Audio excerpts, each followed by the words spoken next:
Bullhorn, Betty. Thank you for my shirt. Welcome to the Bullhorn Betty Kids Club. Step 1, wake up early, gonna rise with the sun. Step 2, get some good, some food in you. Step 3, think real hard about what you wanna be. Step 4, fuck everybody, just do your thing. Wake up, today's gonna be a good day. Wake up, today's gonna be a good day. Wake up, today's gonna be a good day. Wake up, today's gonna be a good day. Wake up, today's gonna be a good day. Wake up, today's gonna be a good day. Wake up, today's gonna be a good day. Wake up, today's gonna be a good day. Yo. Set your affirmations, aspirations. I got shit to do, the aftermath of preparation. Good food, good mood, blood in circulation. One step at a time, yeah, that's how you make it. Set a goal you control and the steps you take them. I try to pick one thought, have some concentration. And if I make a mistake, it's called education. I try to do this every day, call it replication. Wake up, today's gonna be a good day. Wake up, today's gonna be a good day. Wake up, today's gonna be a good day. Wake up, today's gonna be a good day. Wake up, today's gonna be a good day. Wake up, today's gonna be a good day. Wake up, today's gonna be a good day. Wake up, today's gonna be a good day. So life ain't easy, yo, I think there's a reason though. Ups and downs, just like every different season, yo. Sometimes I'm high, other times I'm barely breathing, though. I always gotta fight and hide from the demons, yo. Negative thoughts are poison, they rot. Head full of flies, so here come the clouds. They'll never stop unless I can swap all the bad for the good in my head when I'm lost. Yeah, so I'ma fake it till I make it. Positive thoughts are overtaken, I got patience. One day at a time is how you operate a cadence. A flow, you grow, you show yourself a foundation. Stay away from all the shit that causes temptation. I know that I like to do it cause it's sensation. I live my life in my head like a narration. Don't expect greatness, do my best, man, I'll take it. Wake up, today's gonna be a good day. Wake up, today's gonna be a good day. Wake up, today's gonna be a good day. Wake up, today's gonna be a good day. Wake up, today's gonna be a good day. Wake up, today's gonna be a good day. Wake up, today's gonna be a good day. Wake up, today's gonna be a good day. Wake up, really gonna rise with the sun. Step 2, get some good, some food in you. Step 3, think real hard about what you wanna be. Step 4, everybody just do your thing.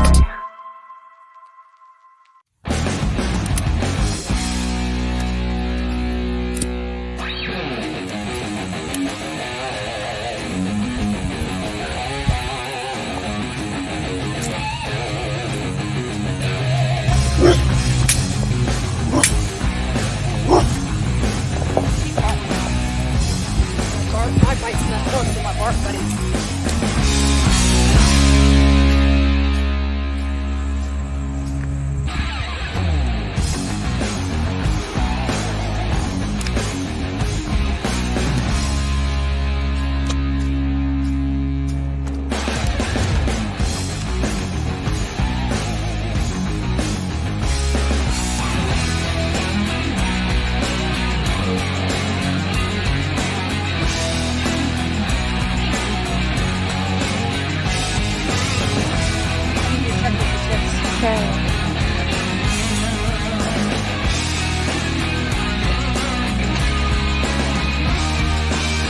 And slid down so we can see a red suitcase right here for law enforcement if they're watching and you guys would like to come back here.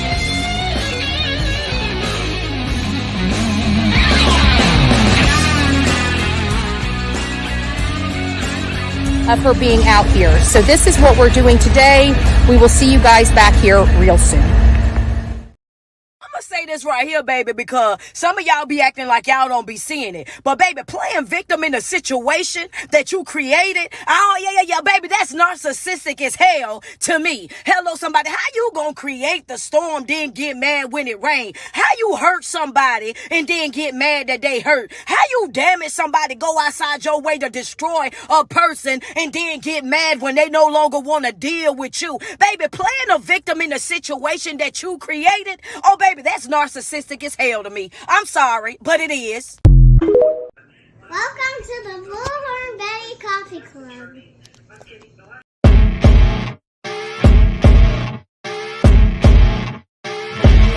As you wake up in the morning, you want to find the latest, greatest information about criminal cases and have an intuitive conversation about the suspects associated with these cases.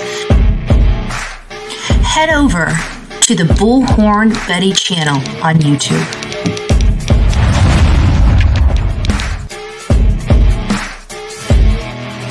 Get breaking news right here on the Bullhorn Betty channel. Welcome to the Bullhorn Betty Coffee Club. Enjoy your stay and enjoy your day.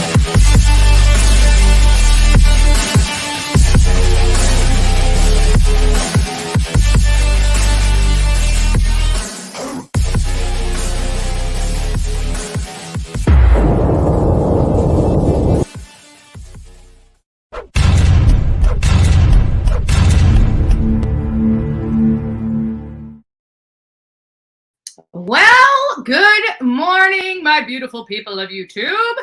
We do not have the microphone on today. We do not. I figured out the problem. I got the problem figured out. I'm missing a cord, right?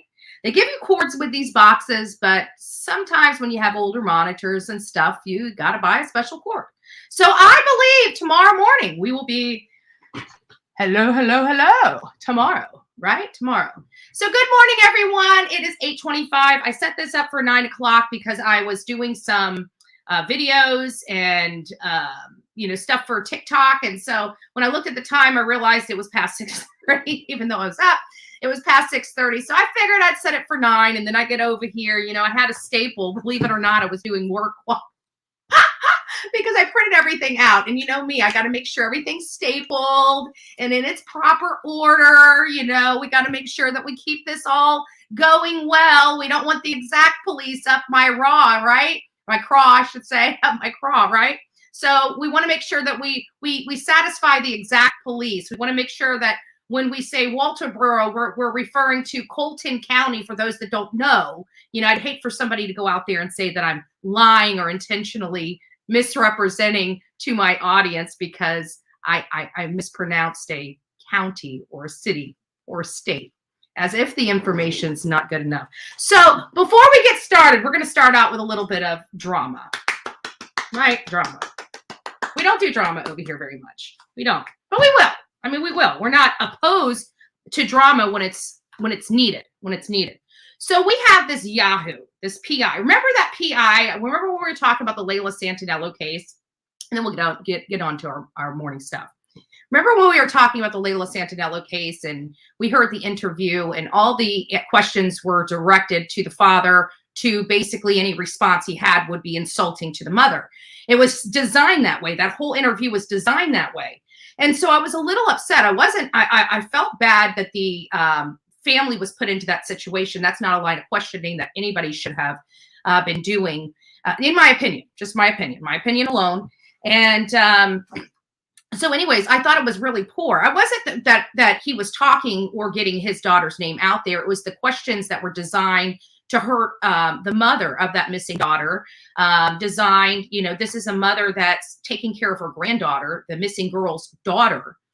And so it was a little, upsetting to see that whole thing orchestrated and how it was orchestrated. It was poorly done. And that's the problem I had. So everybody comes out and says, oh, you must have, listen, I don't have no qualms with some little girl that has 2,000 people on her channel. I really don't. God bless you. If you want to build your channel, build it right. Don't build it on the backs of hurting an individual that's already lost her daughter. That was my thing. Well, apparently another creator on TikTok went out because he's basically saying, wait a minute, why is the father trying to collect money when the mother lives in Kingsport, Tennessee? She's taking care of the grandchild. She's the one that took care of Layla. She's the one that raised Layla. Why is this father now coming in and trying to take money away from those resources and take them over to New Jersey or wherever he was? And so he came out and said something about that. I simply said, thank you for bringing up the truth, because he had said a lot of stuff about, Layla's mother.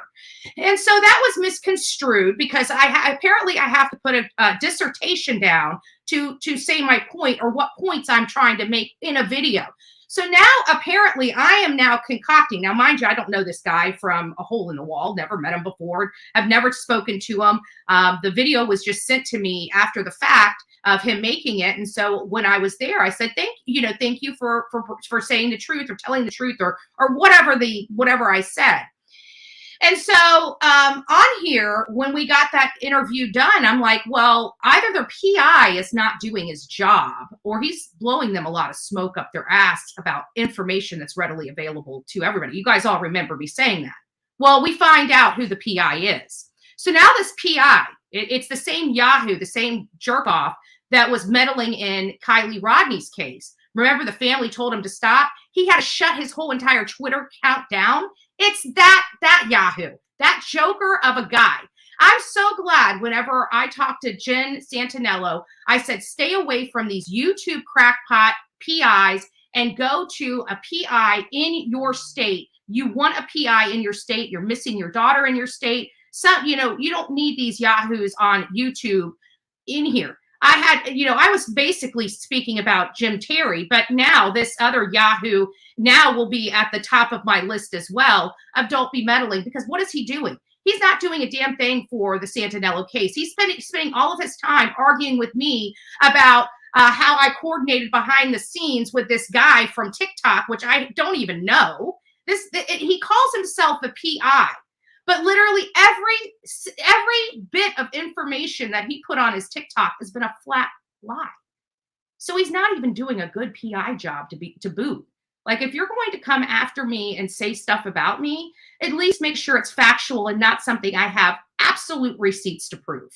First of all, he's trying to claim that I'm coordinating behind the scenes. He tried to claim that I'm doing something illegal. First of all, you guys are on my channel every single day. I have never asked you guys for one dime for this case. I have not come here and said, hey, I really need help getting out to Tennessee. I tell you guys what the channel is spending. If you guys contribute, you contribute. But I have not come out and asked anybody for a thing. We have spent a lot of money to help Layla Santanello, a lot of out-of-pocket expenses, getting out there and actually putting boots on the ground, not working from home and trying to act like a PI.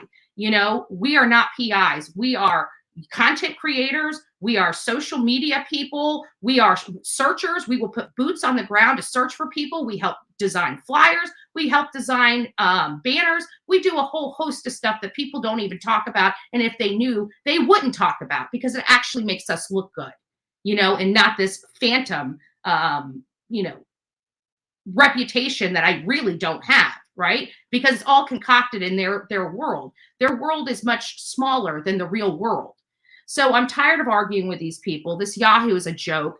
Look, the Santanello family, the father, this guy's a joke.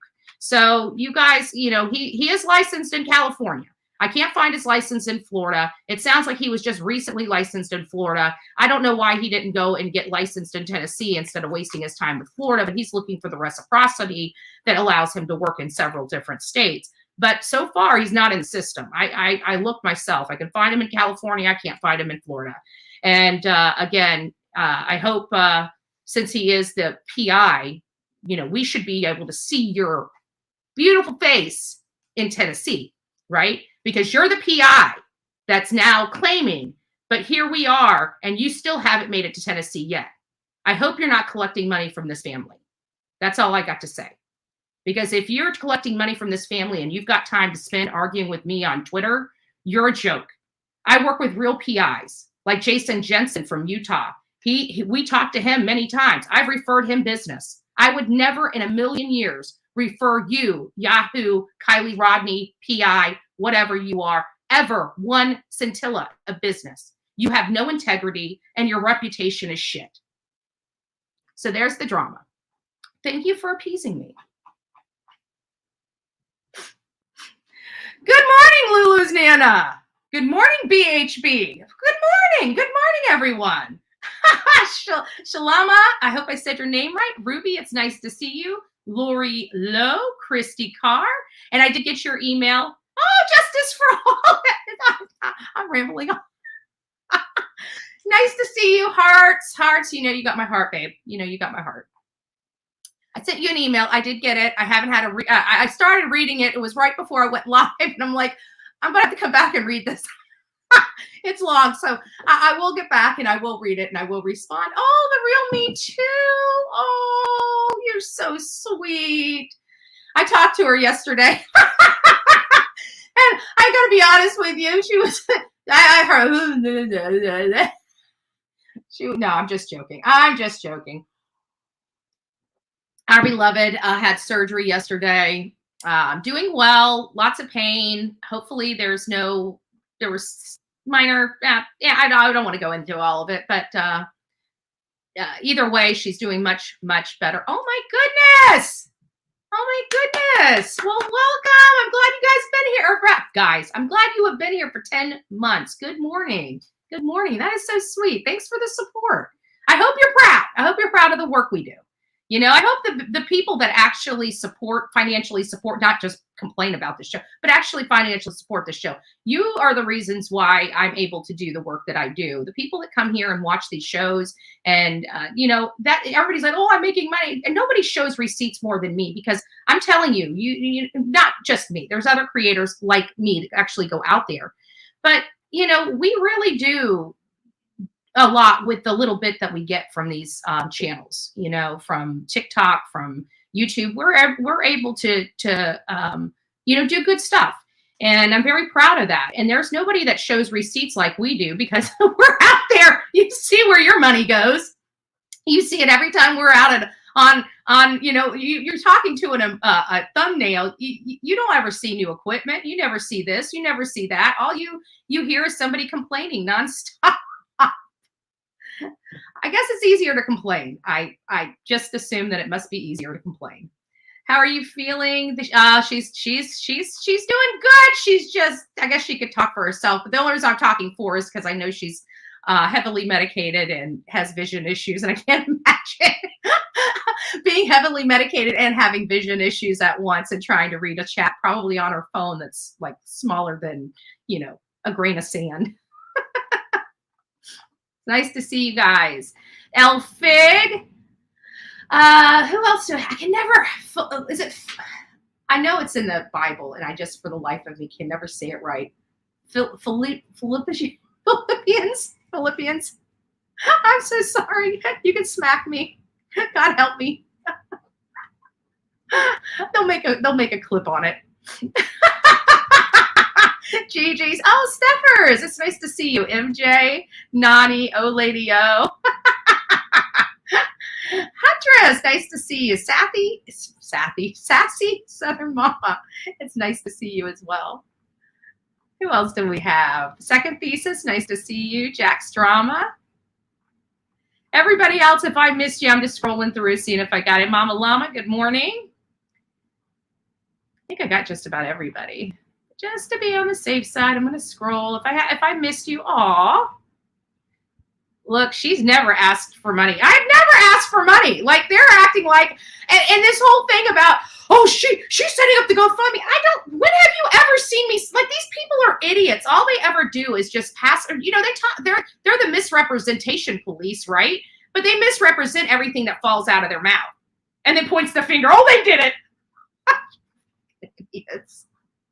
But this guy, seriously, I'm telling you, if he seriously, oh, there's Sandy, 14 months. Oh my gosh. Thank you. That's so sweet. You guys are making my heart melt.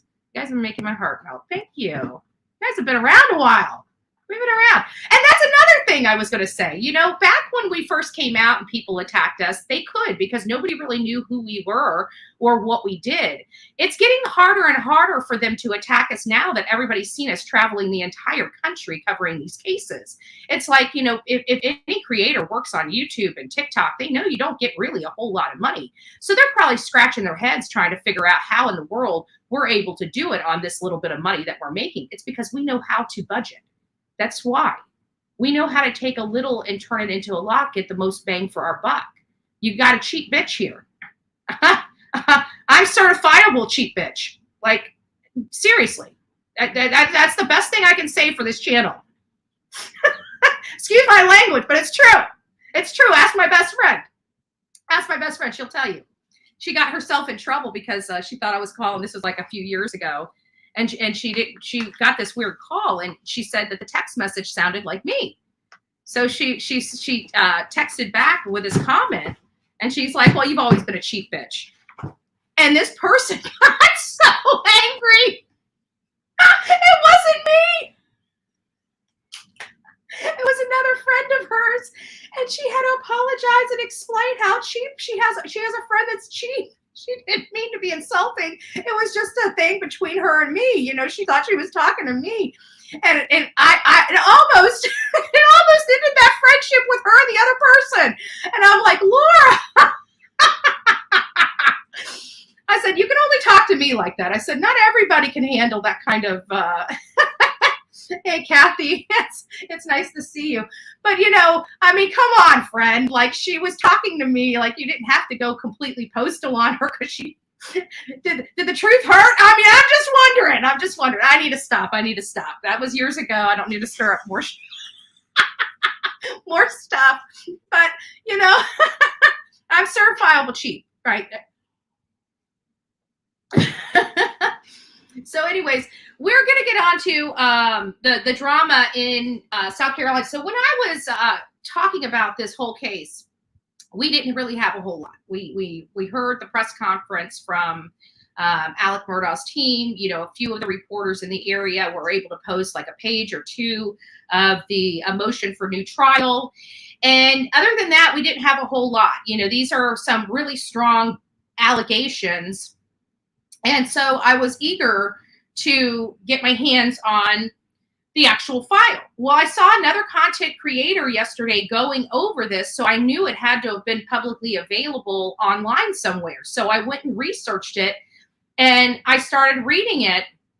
And of course, the first page is, you know, the allegations, like the major allegations that they're talking about. And basically what it is Alec Murdaugh's defense team is claiming that the Clerk of Court, Rebecca Hill, tampered with the jury. She apparently advised them not to believe Alec's testimony and other evidence, that Ms. Hill pressured them to release a quick verdict, among other, like a lot of stuff. They argued that she was doing this for a book deal, for power, for money, for you know, just a host of reasons.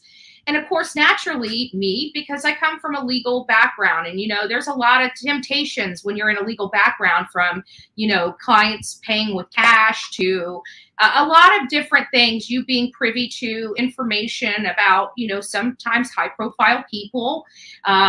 There's just, but you have to have ethics. So so when I hear these things, it's like, you know, most people in the legal field aren't swayed by money or things of that nature. You know, they have more, I don't know what the word is, but they have more of a marriage with their law job, because that literally in many cases is their identity. You know, you don't ever want to be that person that you know, is known for dipping into the escrow account, or, you know, doing things that are improper. And so everybody always tries to hold themselves to such a higher standard, in my opinion, from my experience in the legal field, just as much as they do, say, for law enforcement. You know, a lot of law enforcement, you know, that are true law enforcement, that you know, that have it in their blood. They're there to do good. You know, they're not there if they can. They're there to help. That's what people don't understand. They have to enforce laws, but they want to enforce law. They want to help people. Most people that are in law enforcement, it's not the power of law enforcement. It's the adventure of the job. You know, there's a lot of, it's never the same, from my understanding. When I talk to police in the past, it's not the same. You know, the same thing over and over and over again, day after day. You know, they enjoy the adventure. You know, they enjoy, in many cases, taking the bad guy off the street, the hunt. There's things that really move law enforcement, like there are things that really move people that are in the legal field.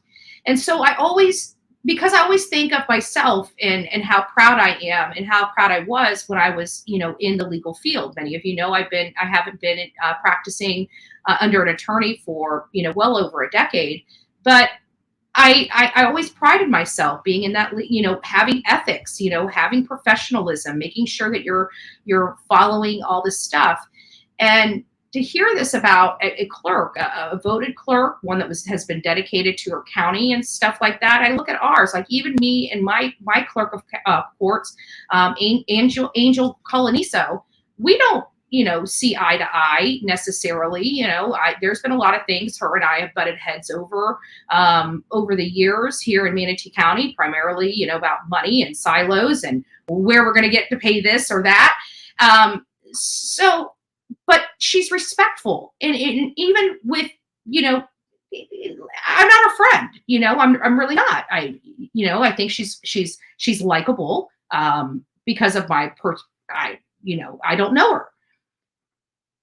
But if somebody came to me and told me that she would do something like this, I would be like, no. I'd be the same way I am with Rebecca Hill. There's no way, I don't know Rebecca Hill from a hole in the wall.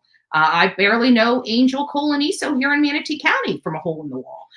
You say that same thing to me, I would be out here saying the same things.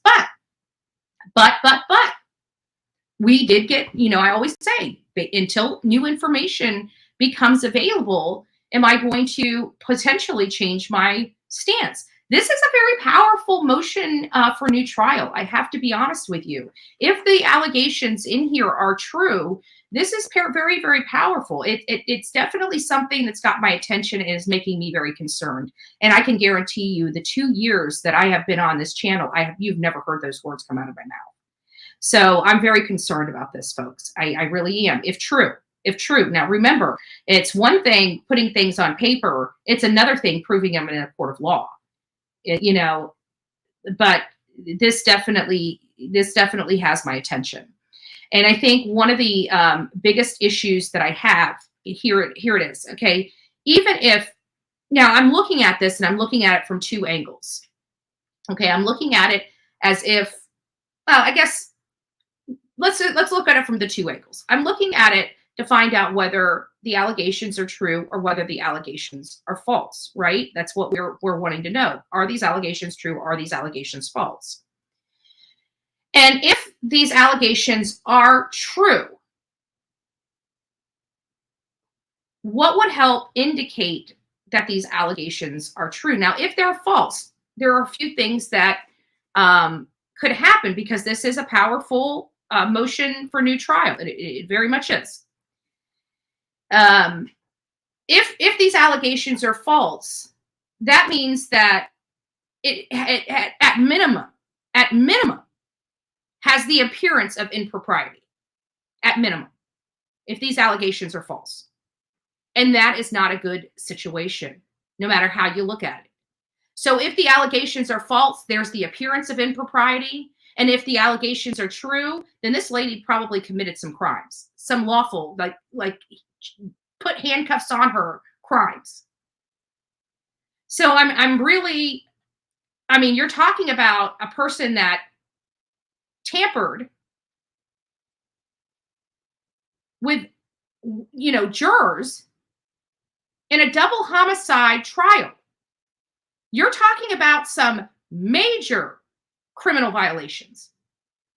Major criminal violations. So you can understand why I'm very apprehensive to point the finger at a clerk that has a dedicated reputation as opposed to a man that has a soiled reputation, and a disturbing one at that. But I have to be honest with you guys, this is not looking good. Again, I'm going to keep prefacing if these allegations are true, because I have to tell you, I'm totally in disbelief. I really am. I'm totally in disbelief. And you guys have never heard me ever say that. So some of the allegations we've gone over, we know pretty much the nuts and bolts of this. But before we get started on Alec Murdaugh, there's a couple things. I dropped a new video this morning about Layla Santanello and about the reward fund. And I want to start our day off right, since we came in here. And of course I was, speaking some, just idiotic stuff, stuff that distracts from cases. And I want to talk to this this investigator since he wants to be at my crawl. Let me tell you something. Let me tell you something, sir. You know, you're sitting here trying to be like the man, the dude on the horse, right? What is it? The knight in shining armor on the horse. But you sat there and intentionally caused chaos on Twitter just to get attention to you so you could tell the world that you're the idiot PI that's working for the father. The father will not get any answers if it comes to you unless you get your butt off your rear end, right? Out of your chair. Get on a plane and go to Tennessee. That's the only way you're going to find the answers that you seek. If you're planning on running this case from California, you're already 15 steps behind the rest of us, buddy. So either poop or get off the pot.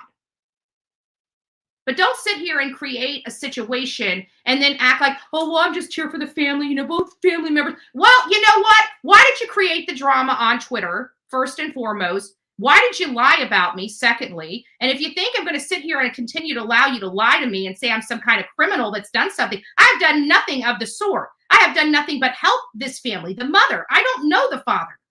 If the father reaches out to me, I will be just as kind to him as I was to Jen Santanello. But, you know, I don't have no qualms with the father or the stepmother. Right now, my job is helping try to find this girl. That's it. That's it. That's where my business lies. Jen Santanello has the granddaughter, taking care of the granddaughter. So naturally, me being a female is going to find out where is my time best suited? Where can I have the most impact, right? And it would be at the hub. Not in San Francisco and not in New Jersey. At the hub, where it all happened. That's how I was taught. I don't know how you were taught, sir, but that's how I was taught. And yes, sir, by the way, because of my legal background, I could be a Florida PI here in Manatee or in Florida. I could. I chose not to. So just to let you know, buddy, before you disparage me anymore.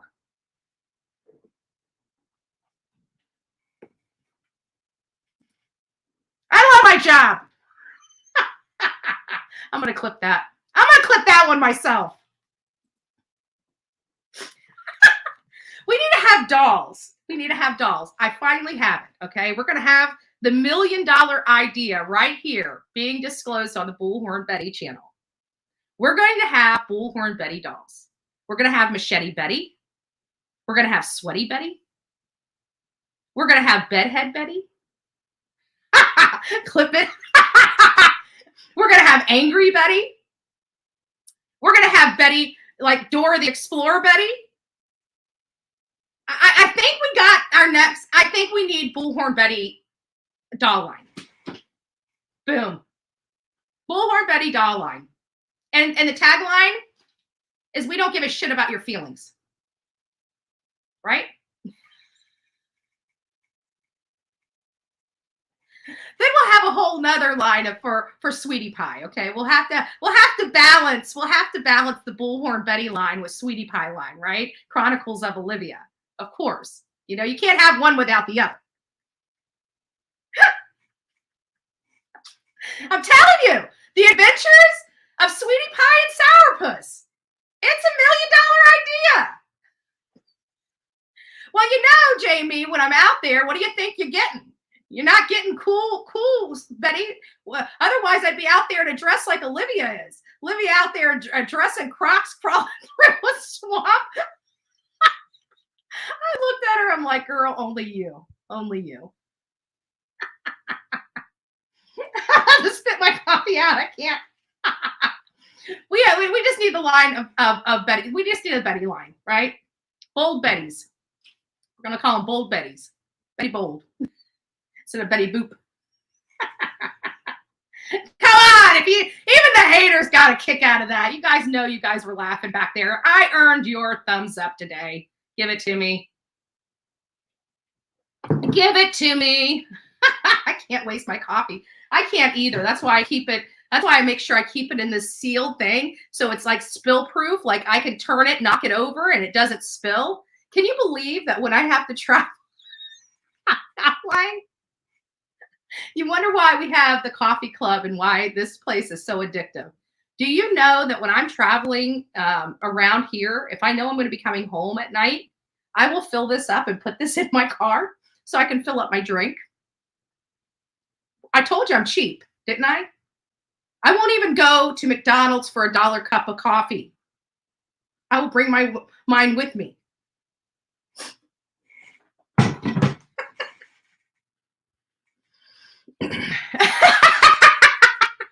Right?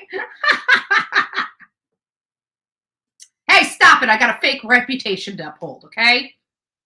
Like I'm the meanest person and the worst person on the streets of YouTube. We got a fake reputation to uphold here. All right, so let me get on with the new one. Oh, did you guys see that? I did a video. I don't know if did I play that yesterday? I think I did it. I think I did play it. I like the graphics in it. I don't know how I like the music, because I like the music over on TikTok better, but I've got to try to work with the music. And I keep forgetting I have audio here on YouTube that I can download for some of these things as well, but I keep forgetting.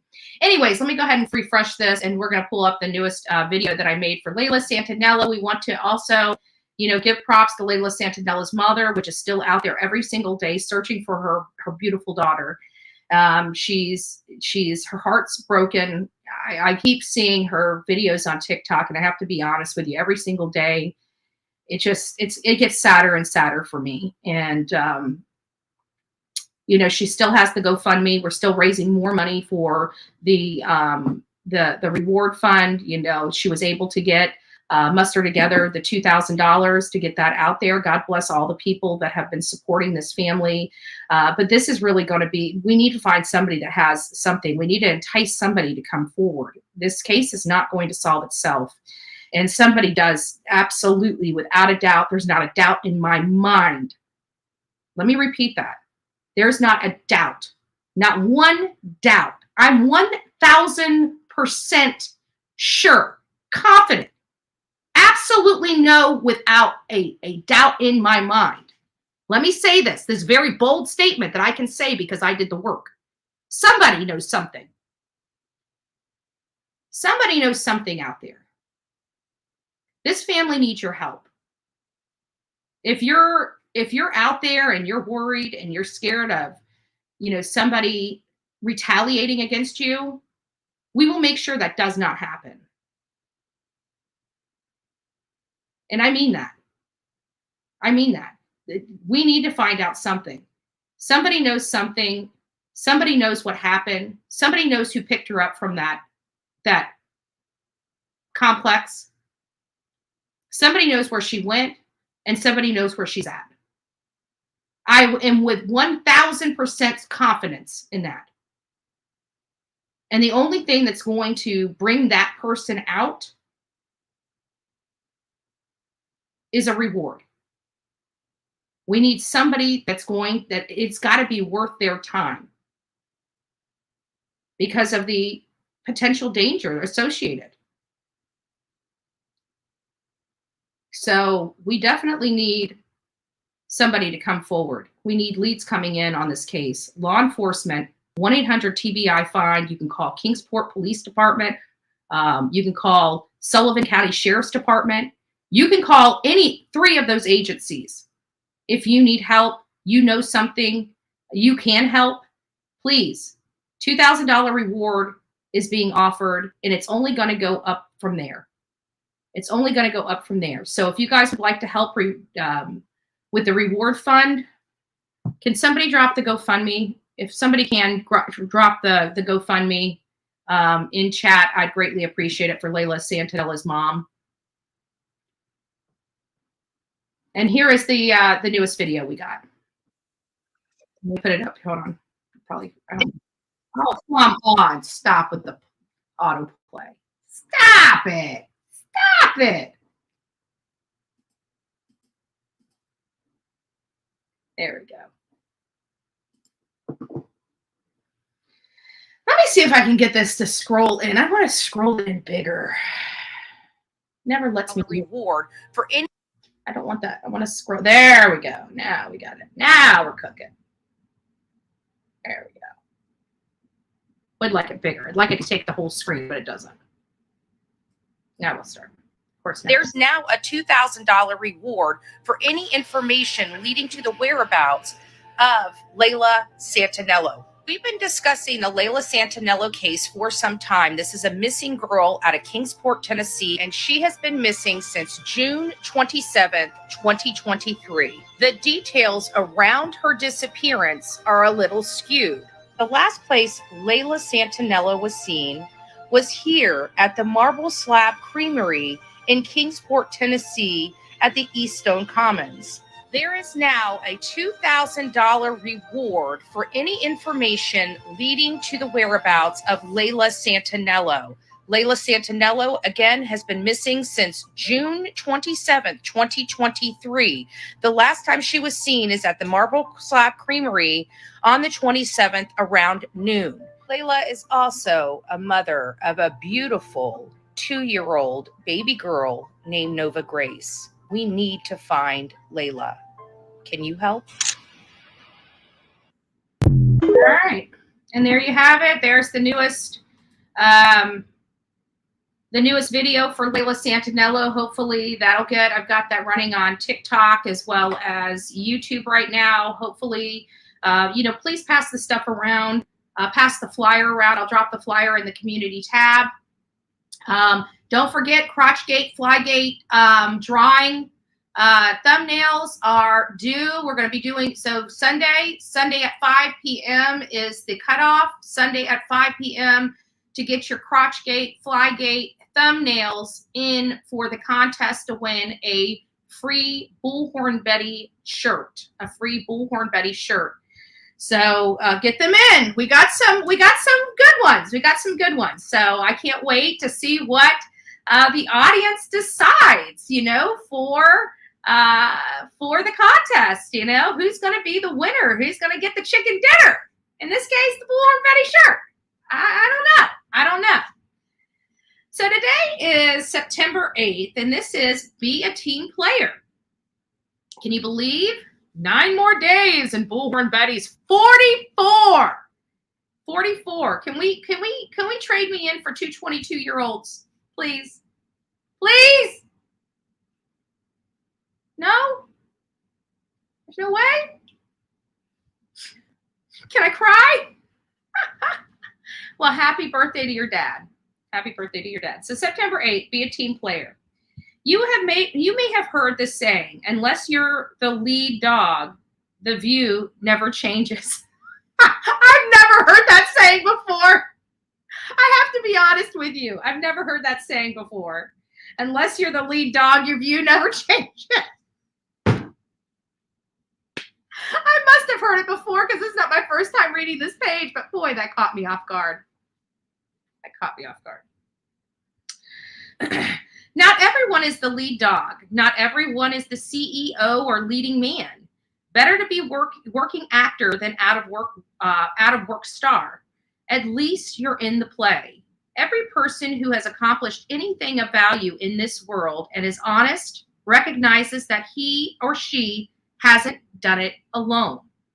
They're a part of a team. Even Christ had a group of apostles. If you're in a group role, accept it. Not everyone is a leader every time. By being part of the cast, you can make the entire production stronger. You can do your part to make it work. And you'll learn the humility and team spirit that will be so important if you don't get the lead. Take a look at your life. Are you living it as full as you can where you are right now? Or are you waiting until someone recognizes your true talent to really give it your all? If you're in a supporting rather than a starring role, maybe it's because the cast needs the strength and talent that you can provide. Maybe the team needs a blocker. Life is not so much about the greatness of the role we're given as it is the heart with which we play it. It's great to strive for the lead dog position, but give yourself permission to enjoy and to contribute from the level that you're at right now. God, help me accept the role I have been given and play it with dignity and to the best of my ability. And I will be the first one to say, I have never done this alone. I have never done this alone. This is a team. We are a family. And I hope that you take those experiences and exercises into your daily life. Who cares? I do. Good morning. Good morning. Good morning.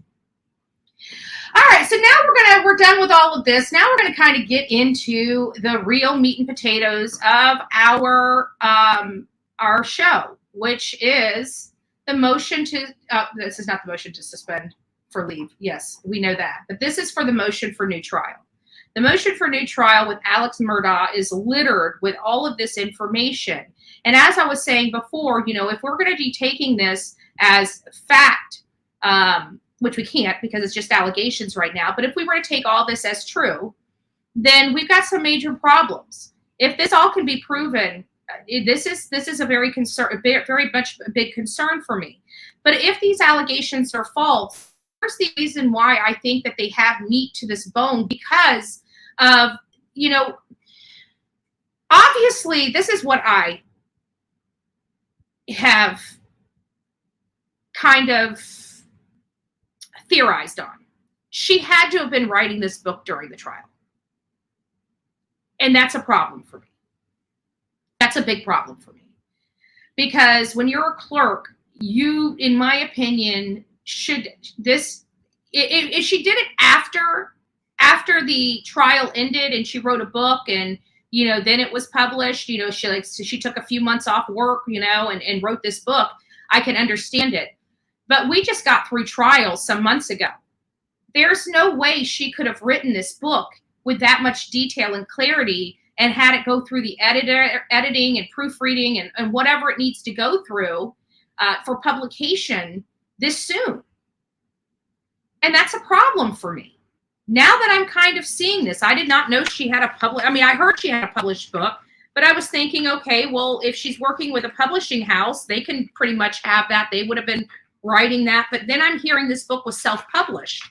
I don't know whether this book was self-published or not. I'm getting mixed information about whether it was self-published. The only place that's saying that she was under contract with a company was, I think, the defense. But I've been listening to several different things, shows about this very topic. Oh, thank you. Thank you, thank you, thank you. It's hotter than heck here. I'm sure Florida is worse. Sweaty Betty. Telling you, we need a Sweaty Betty. I need one with the band around the head. Little bumps, like sweat bumps pouring down the face. In the running mode. Sweaty Betty.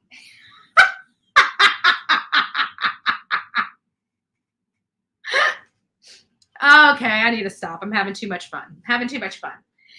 So then I'm reading this, and it's like, they're saying that this is, this book that's read, done by her, The Doors of Justice, Behind the Doors of Justice. And while I think there's nothing wrong with writing a book, especially when you were you were put in a position that not many people were put in, you have a story to tell. I'm not, the idea of writing a book is not, that's not the concern for me personally. That's not the concern for me. Now, there may be a completely innocent explanation for this from the clerk, maybe like, yeah, I was writing the book during it, but I did not say these things to the jurors. And it's kind of funny that out of, 18 jurors or 16 jurors we had on the thing, we only have one real juror complaining, so there may be a healthy and reasonable explanation for this. She may have just been writing a book. She knew that she was in a position that she'll never have again in her lifetime. And maybe she was taking copious notes after work or whatever. Obviously when she was there at the trial, she was working. We saw her on the screen. We saw her there, typing and stuff. We saw the clerk. We saw the clerk with our own eyes there working. I doubt she was working on her book during those hours, but I would like to know that. I'm still not willing to just, I don't know. It might be a downfall in me. It may be a some sort of bias within me, but I'm just not willing to just jump on board with the clerk has done these things. I'm just not willing to do that just yet. And I see a lot of legal minds that are licensed, licensed attorneys that are really hot over this clerk. And it's like, for me, I'm not willing to, like, I want proof. And this isn't proof. This is a he said, she said type of situation. I need more proof that these allegations happen. And it is the responsibility of the clerk to bring up anything that she finds or is advised of to the judge when it comes to, say, postings, searching for people with information about the case. But they're trying to say that situation that happened was somehow a concoction to throw this juror off the case, because apparently this clerk felt that this person would be favorable to the defense. I mean, that's pretty strong, but it's my understanding that the clerk didn't go out and find this email herself. I mean, that is my understanding. It from whenever this was all going on, from my understanding, somebody sent something to the clerk to advise her of this. So if somebody sent her something to advise her of this, then yes, she would probably have to go to the judge. And I'm sorry, but I read through the transcript and she's like, I don't know, that I was told that it was here. I went there and it was missing. It wasn't there anymore. And then we have this email saying that an email was removed. And so that would have been legit. I see that. So we're going to go over all this. I think maybe just reading through everything might help. I'm not going to really read through all of the statements of fact. We do know that the majority of this stuff and what the claims are, because Alec's defense team had a press conference about the situation, and they basically said that this is what they found. Now, again, when I heard that press conference, I'm like, there's no way that this is true. There is absolutely, I don't believe them. I don't believe, you guys saw my reaction. I don't believe them. But I have to be honest with you. Now that I'm reading this in black and white, to me, it's a little more believable. I'm still not ready to get, I'm not on the fence just yet. I still want to believe that this lady has some sort of integrity and moral compass in her body. But I've got to say, the stance I had yesterday has been severely altered by the paperwork that I read yesterday afternoon. I can tell you that this is, like, I have to be honest, I'm pissed. I don't know how to explain it other than that. Somebody's going to have to fill my cuss jar up today. Somebody's going to have to fill my cuss jar up today. But I tell you what, I have, like, this really ticks me off. Like, if she did this, I don't know. I don't know. I really don't know. I almost want to, I want to do something. I want to do something, you know me.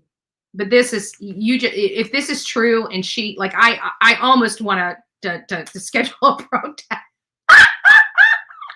I'm serious. I almost want to schedule a protest. Like, how dare you? Like, she didn't, if this is true, this is my other part with it. For me, it's like the case was going so good for the state attorney. Nobody needed to put their hand to tip that scale. Like, nobody needed to do that. They would have come back. I believe in the justice system. They would have come back with the guilty verdict, because there's no way anybody in their right mind, after hearing all of this information, went not guilty. I even think Mike, our resident defense counsel here on the Bullhorn Betty channel, I even think Mike was like, okay, he did it. I think that maybe not. I know we had Mike's like, I know, I didn't say that, but Betty. There were times like Mike he's guilty. He got on the stand, he cried, he had snot going down out of his nose, and Mike's like, oh, he didn't do it. But I can't remember. For whatever reason, Mike, I feel like you came around. But now that I'm thinking about it, I don't think you ever did come around. I don't think you ever did come around. I still think you're team Alec Murdaugh. I think your team. And it already says that we don't take altering opinions. Mike's been on here for Mike, you've been on here for quite some time now. Like, right? And you totally you're totally opposite from everybody in here. We love having you. You're fun to be around, right? But well, when we're screaming guilty, Mike's over there screaming innocent. So, and we managed to have a decent relationship on this channel. And Mike, I don't think you've ever been kicked off, and I think you might have been timed out accidentally. Am I right? Watch Mike say no. You banned me. I had to ask you for your permission to get unbanned. Oh, you don't see Mike in here? I thought I saw Mike. I thought I saw Mike post something. Must be dyslexia. Must be dyslexia. So we know that Alec Murdaugh is just a liar. So that's where my problem comes in. Like, they didn't need help. Mike drinks the Kool-Aid. Phoenix says. That's funny. Mike drinks the Kool-Aid. But let me ask this. Should we put it in poll form? We'll just do a quick poll here, right? By the number of ones and twos. Do you guys, let me just ask you this, and this is for the people that watched. I know we got like 185 people in here. I think that was about at the top that we had watching the Murdaugh trial at all at one given time anyways. So I think we have enough here that may have watched the trial that can answer this. Do you guys feel that the trial, how do I want to ask this question?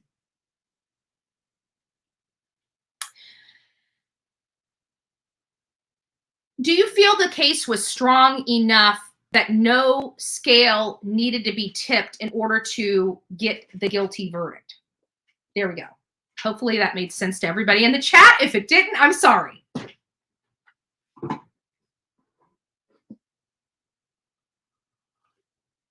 I hope it's cherry Kool-Aid.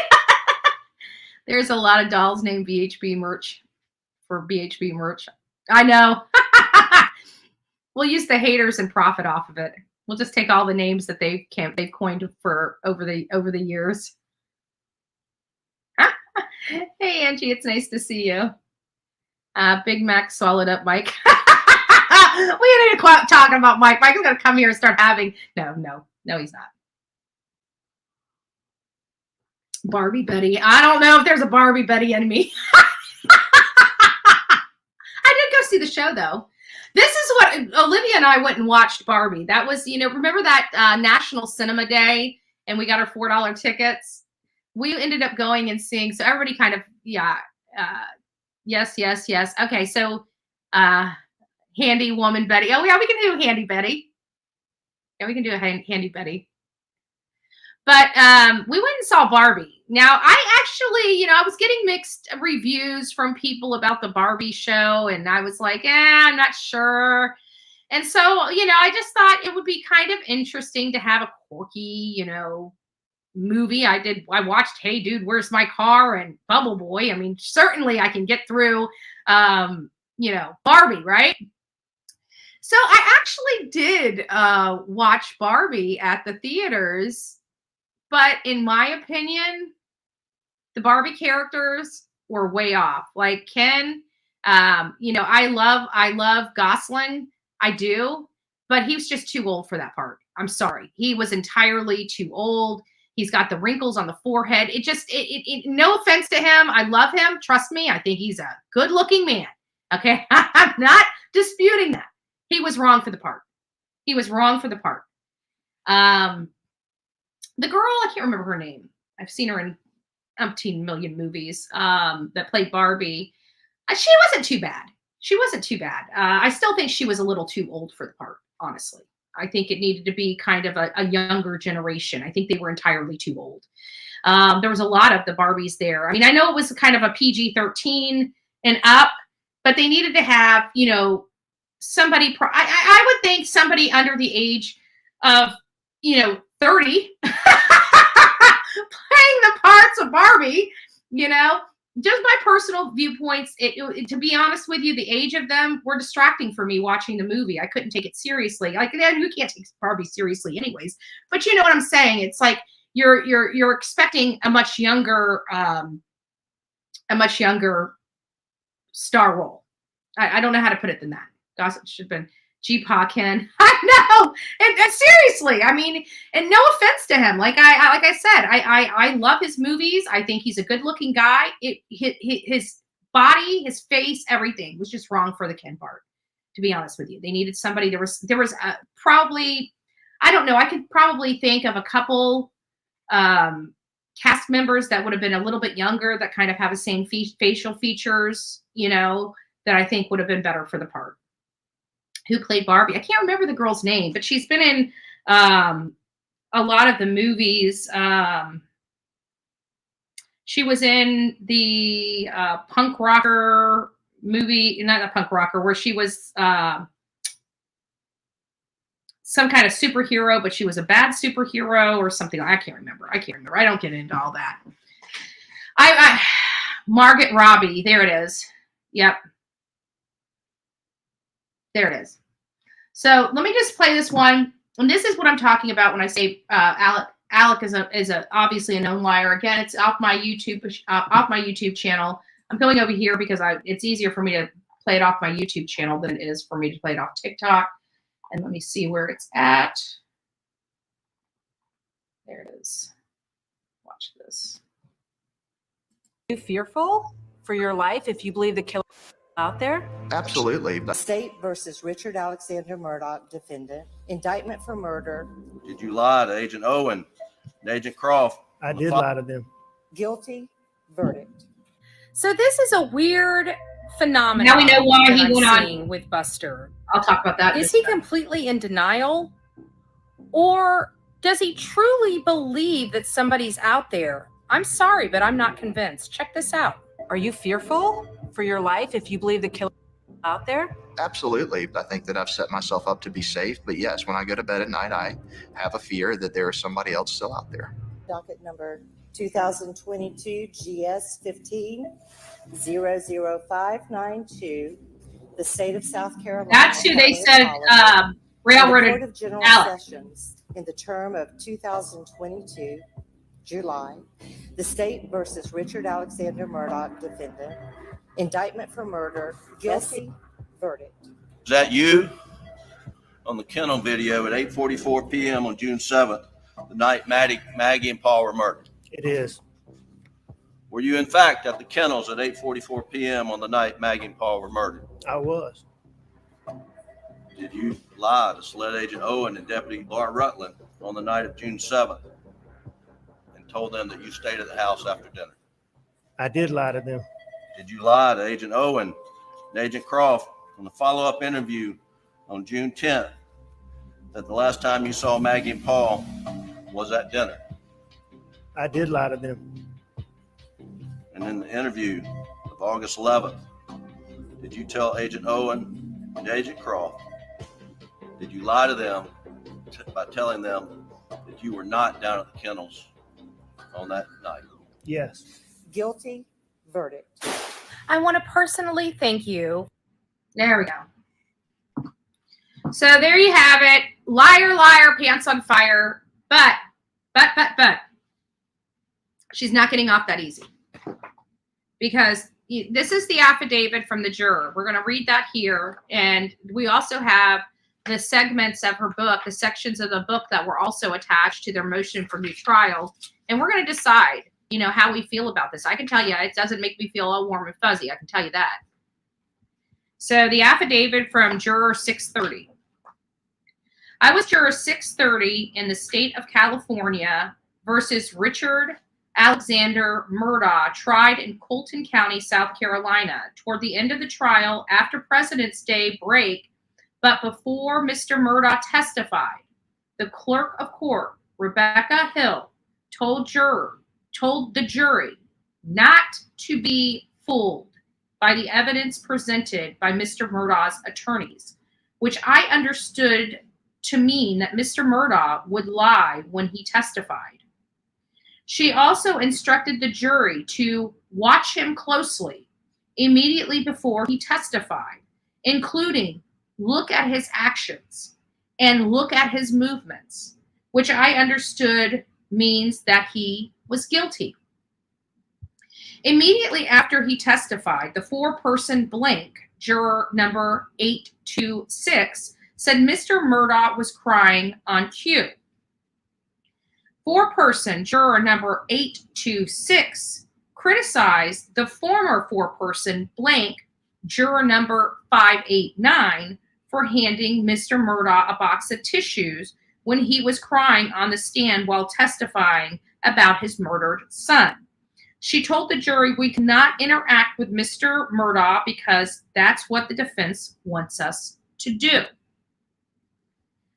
The jury frequently discussed the case during breaks before deliberation.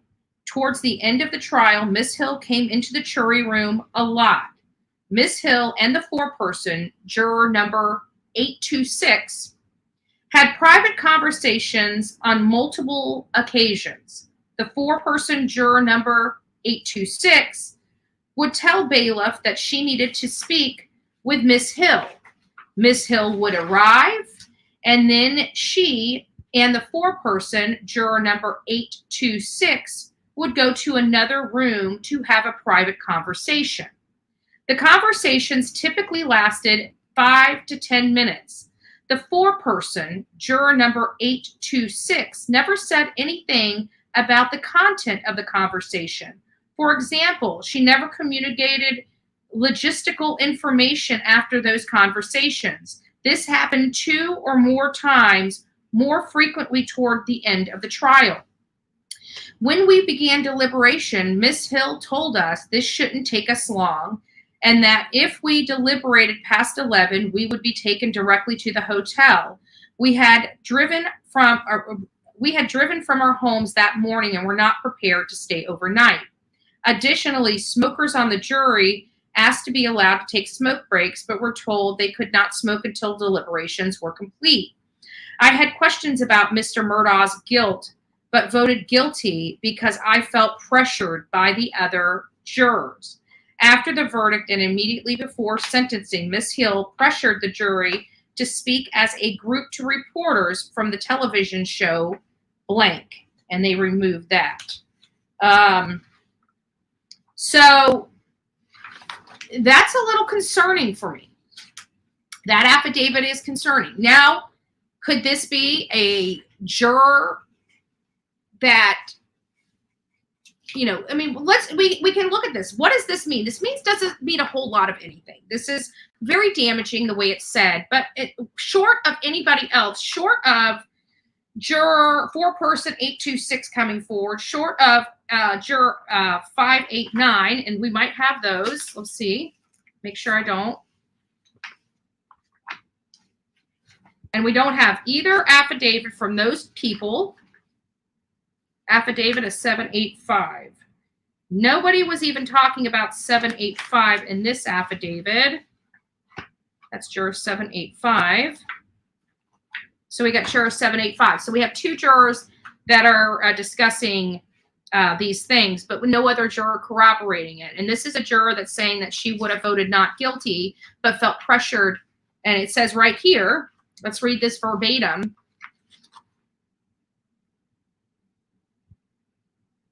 I had questions about Mr. Murdaugh's guilt, but voted guilty because I felt pressured by the other jurors. That typically is what happens when you're deliberating. If you're the one holding out, they're going to argue with you their points in saying why he's guilty. If you're the only person that's there feeling he's not guilty, yeah, that could be pressure. Maybe you're wrong. So when I'm reading this, I'm looking at this as a whole. I don't know how many of you guys have had jury duty in the past, but maybe you can take some of that experience from that jury duty that you had and apply it in this case to find out, you know, the reality of these jurors and what it is.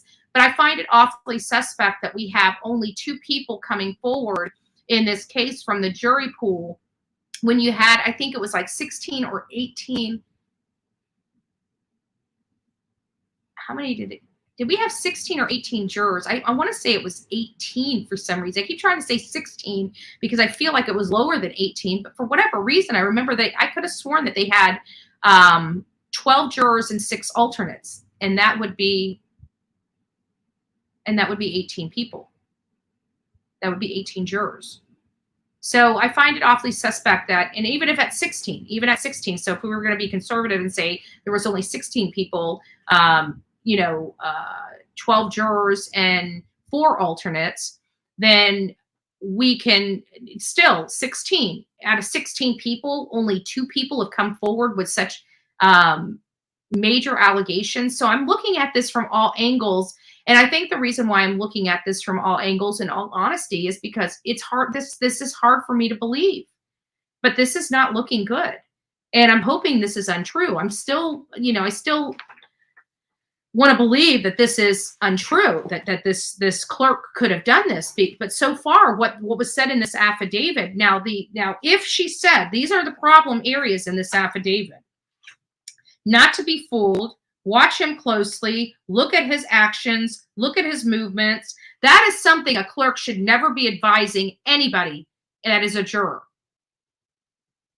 And now granted, if they're in a class, learning about, being the jury for the first time, and they're training them and say, when you're doing this, you need to be, you might want to consider looking at their body language, looking at what they're presenting, looking at this is best practices. I can see that in a generalistic type of statement that she said that.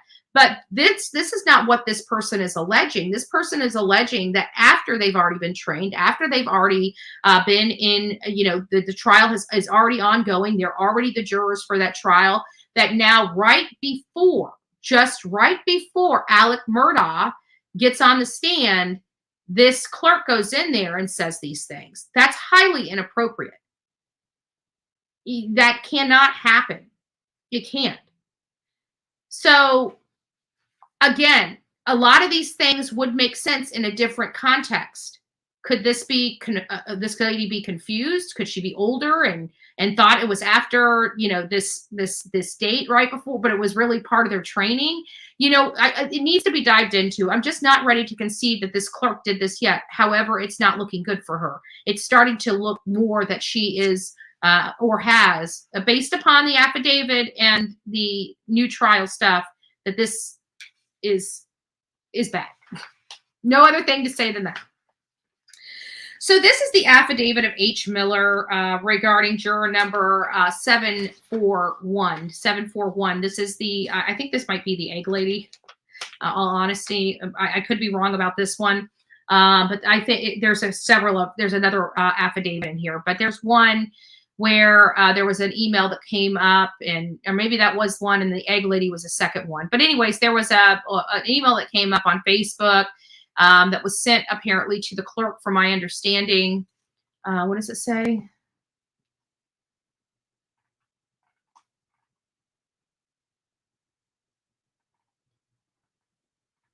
Hold on, what does it say? No one would be able to pressure me into a verdict. Yeah, me neither. But let's face it, there are people that aren't like us. I mean, you look at a personality like Olivia, if she was back there, no, I don't know. Olivia, I think Olivia's a bad example. But yeah, I mean, there are some timid people out there. There are some people that are really sweet, kind, and are people pleasers. It's a personality trait. And those types of people would be easily swayed by other people. So there are, personality types that are more easily swayed, that are more timid, are more people pleasing, want everybody to like them, have to be, perfect. Those types of personalities, I could see where it could happen. It may be prison for her. She abused her elected office. Yeah, if these allegations are true. Well, again, I'm not ready to concede that they were true yet, but it's not looking good. It's not looking good. Sunshine Cheryl says, I was on jury duty. We only got breaks when the judge directed. Bailiff would come get us from outside the courtroom, and also if we were in the jury room. and the bailiff never chatted with us about the case. Exactly. There should be no, none of this should be going on. That's why I'm saying it's really hard for me to believe. Like even going out with a 4-person, like the clerk going out with a 4-person to have a private conference. Perfectly, I've seen that before. It's usually when the 4-person has something that they need to tell the judge. You can't just speak directly. In many cases, you just can't go directly to the judge. So when you're in the jury room, you got, just like you said, you have to go to the bailiff. The bailiff goes and gets the clerk. The clerk comes back here. If it's something that is of, sensitive nature, they will remove you from there, speak to you about it, send you back, tell you not to talk to the other people about it until you address it with the judge. That's typically how it goes. So if that was the case, then I can see that there being no problem with it. So that's why I'm saying, we're not here yet where this clerk, where I can see this clerk has made these horrible, awful decisions related to the case. So far, what I'm listening to outside of those comments that she said she made, the comments of, let's just read those again. These are inappropriate, if true.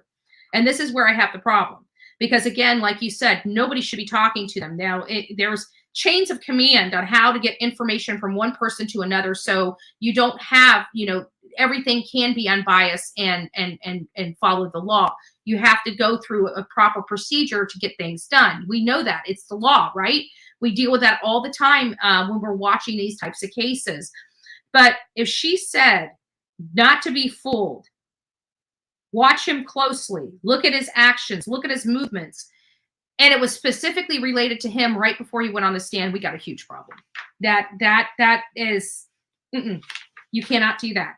But other than that, everything else in this affidavit, if you look at it, doesn't seem to really bother me all that much. With the foreman leaving with her and talking and coming back and not saying anything, because I can already see how that would go. They were probably addressing a situation, maybe contention between some jurors, and she didn't want to, she wanted to talk to the clerk privately to see how to handle it. And the lady may have said, let me just speak to the judge about it. Don't talk about this. I'll get back to you later related to it. We don't know what was going on behind the scenes. We don't know if there was other issues that we are not privy to, right? So there may have been something going on behind the scenes that may have jeopardized this case, that she was having to have a tight hand with the judge and the 4-person. We don't know. So those are the things that I want to make sure that everybody is understanding. This is just an affidavit. We don't know the other part of it. We don't know what was going on, why she was talking to her behind the scenes. Yeah, it looks bad. It could appear bad. Let me say it like that. It could appear bad unless we know what it was. We may find out that this person was hearing conversations. Maybe she was hearing the jurors talk about this case when they're not supposed to. Maybe she was pulling the clerk aside to let her know, look, they're talking. They're way too chatty back here. I don't know what to do. I'm having problems controlling this jury body. We don't know what happened. So I just want you guys to be cognizant of that. So getting on to the next affidavit, which I believe is the husband, the Facebook post stuff that was going on. On August 6, 2023, Dick Harpoolian, Jim Griffin, and I met with blank, juror number 741, in the case of State of Florida versus Richard Alexander Murdaugh at her home located at blank.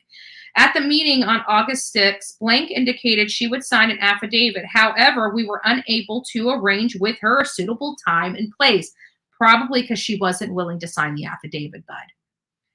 During the meeting, blank relayed the following information to us. During the trial, she witnessed the clerk of court, Becky Hill, come to the jury room, and Miss Hill and the 4-person, blank 826, went into the bathroom.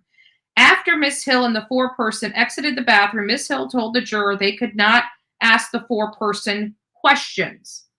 So again, seems like there's some issues going on behind the scenes that needed to be addressed. Several times during the trial, Miss Hill told jurors that the media would want to interview jurors at the end of the trial. And during one of these conversations, she passed out business cards from the media to jurors At the end of the trial, Ms. Hill told Blank that no one from the media wanted to interview her. Wow. Right before the defense put up their case, Ms. Hill told jurors, y'all are going to hear things that will throw you all off, but don't let that distract you or mislead you. So this person is stating another, and they put it in parentheses as verbatim. Where is it? As verbatim right here, putting it in like as if they're the lady is speaking, right? Don't let them which is different than the allegations of this. Like if they all heard this lady say that, they should all have the same wording that she said. In some cases, right? In some cases. Don't let that distract you or mislead you. After Alex testified, 8 jurors indicated they did not believe his testimony. Blank recalled Blank, juror number 544, known as Boston by many of the jurors, was very emotional during the trial. During the visit to Moselle, Blank, juror 826, and Blank walked the scene together. Juror 826 began walking with the clerk, Becky Hill. There were times the juror were not kept together, but were in separate rooms. That's not uncommon when you have a jury size that large. They're split apart.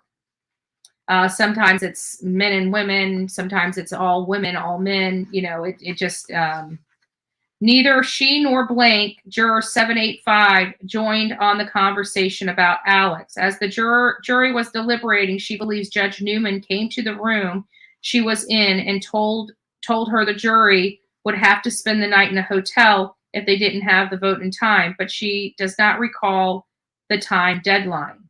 So that is like that whole staying in the hotel. That was, if you notice, that was almost verbatim from one affidavit to another. So that statement, I believe, it's not mixed up. It's not convoluted. It's not slightly different.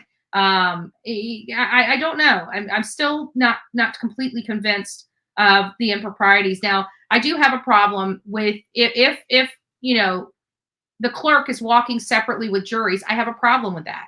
She should not be doing that. She has no business walking that property. She has no business walking that property. I don't know why she would be there, to be honest with you. Maybe there's a reason. Maybe when they go out to these things, the clerk is required to be there. I don't know. I don't know the rules when it comes to that. But being alone with a jury or jurors, no, she should have been stepped away and sat out and observed them. If they had questions, they could approach her as a group. So there are some things that I've got that like I said, that are issues, major issues for me when it comes to this, and very concerning, very concerning. Let me finish reading this. Did I finish it? Okay, it says, then juror 826 began walking with the clerk of court, Becky Hill. There were times the jurors were not kept together. That's a problem for me. They should have been kept together like they are. You know, there's no reason for them to be wandering off or wandering around on their own. They should have had a guided tour, basically, to look at everything, make sure everybody kept together, make sure nobody was talking, you know. But we're in two separate, okay, they said many times they were kept in two separate rooms. Blank noticed juror talking about the case before deliberation began. Neither she nor Blank, juror number 785, joined in on the conversation about Alec. As the jury was deliberating, she believes Judge Newman came to the room she was in and told the jury, and she believes Judge Newman came to the room she was in and told her the jury would have to spend the night at a hotel if they did not have a vote by a certain time, but she did not recall the deadline. This juror is saying that it wasn't Ms. Hill that came in and told them that, which the other person alleged it was Ms. Hill. In this affidavit, they're saying it was Judge Newman that told them if they didn't reach a verdict, they were going to have to stay in a hotel. Sorry, but the judge has every right to force them into a hotel if they're in the middle of deliberations. I'm sorry, that's his He has the oversight of that. And this affidavit is saying Judge Newman is the one that did that, not Becky Hill. So I'm confused from one affidavit to another. You see how they're kind of contradicting themselves slightly? That's a problem for me. Keep smiling, and thank you for caring enough to help these families. Oh, thank you, Lulu's Nana. That's so sweet. Appreciate it. Appreciate it. So where are we? This was B, so we're on C. So here's some of the transcript from the actual in-camera conference. It says the court, okay, we will this is what the court says. Okay, well, let me see what Becky is talking about. I want to revisit the Facebook post that you mentioned yesterday. Ms. Hill says, right. The court. That's Becky Hill, the clerk of court. Can you tell us about the Facebook post? Ms. Hill says, yes, I think it was Friday evening, just for a brief moment. I was pursuing Facebook perused. I perused Facebook. I got on the Walter Burr word of mouth and saw there was someone had said that, well, it had, I can't even read this. Let me start over. So Ms. Hill says, yes, I think it was Friday evening, just for a brief moment, I perused Facebook. I got on Walter Burr word of mouth and saw someone had said that, well, it was the ex-husband of the juror, and he said that he noticed that his ex-wife was saying that she was on the jury and saying stuff about her verdict was going to be there, how her verdict was going to be, and that he was the ex-husband, but she was known for talking way too much. And then I just kept on scrolling because that was enough for me. I've gotten enough. So she was perusing this Walter Burr word of mouth and came across it. Again, I don't know why she would be in there during this type of high-profile trial, but whatever. How did you determine who he was talking about? When I heard that there was an email, when I heard there was an email on Monday, I figured the two went together, if true. So she did receive an email. I knew there was some kind of email in there. The court says, well, she confirmed she has an ex-husband who she has 3 restraining orders out against. So Ms. Hill says, right. That's what the judge said. The court said that. And Ms. Hill says, right. So then we looked on Monday after you told me to try to go back and look for it, and we couldn't find it. So the judge ordered this lady to go back and look for the post. So he directed the clerk of court to try to find this post. But then we found out his name, and we found the post and printed it out where he said he had put something up, but that he deleted it at the time that he had put stuff out there that wasn't nice. The court says he said he got drunk afterwards, and it says Mr. Meters, something about the devil, and Mr. Harpoolian says, didn't he say it was Satan in it? Ms. Hill said Satan was in it, yes. And all of the details, yes. The court says, all right. Ms. Hill said, made me do it. Court says, okay, I just wanted to have that on the record. You're reading a Facebook post by the ex-husband who said it. Of course, you haven't talked with him, so you don't know where he got this information from. Ms. Hill says, I don't. I can find it, though. So she can find the information. Mr. Fernandez says, we do know his name for what it's worth. Do you think he will be sober? The court asks. So apparently this man is a habitual drinker. He sounds like he's an alcoholic. It sounds like it's a commonplace for him to be making some wild accusations, and it's well known to the courts as well as everybody involved that this man obviously stays intoxicated, because they're even asking him, do you think he'll be sober? Ms. Hill says, I don't know. Probably not if I had to guess. Mr. Harpoolian says, it's Wednesday. Well,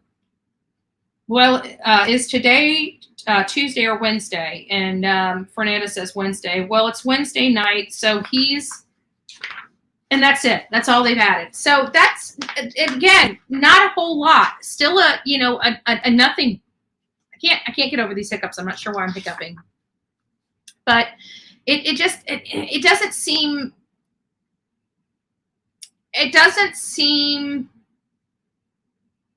to be, everything I've read so far in that affidavit doesn't seem to be an issue, or in that transcript doesn't seem to be an issue or off the wall at all.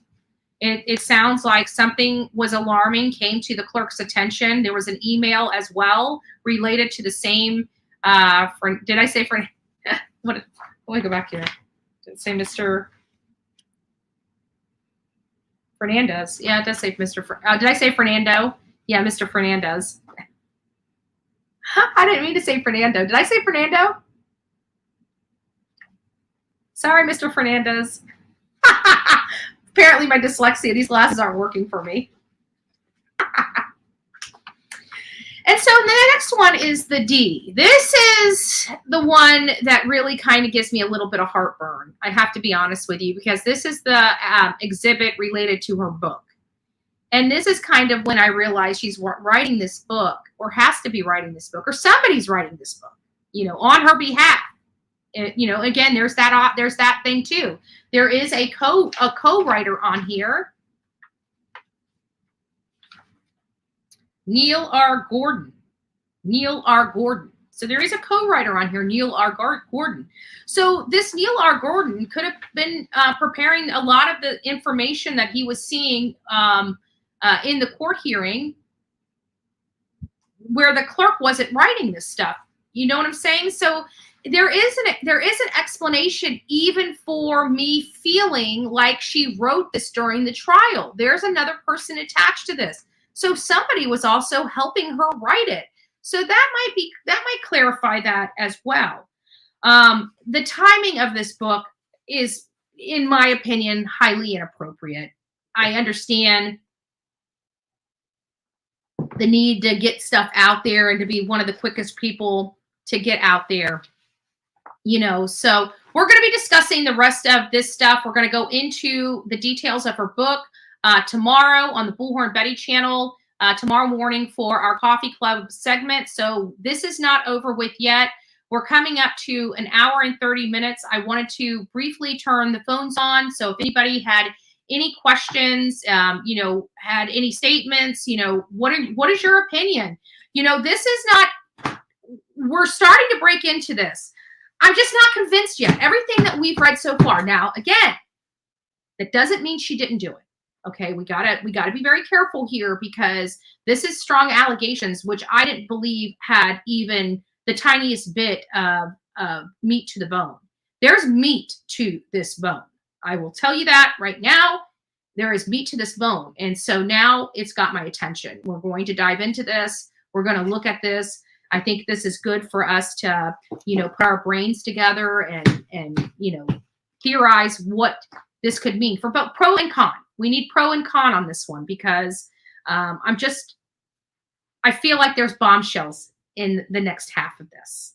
I don't know why I feel that way, but I feel like there might be a few bombshells in the next half of this. So I don't want to have all the bombshells today. You guys got one already.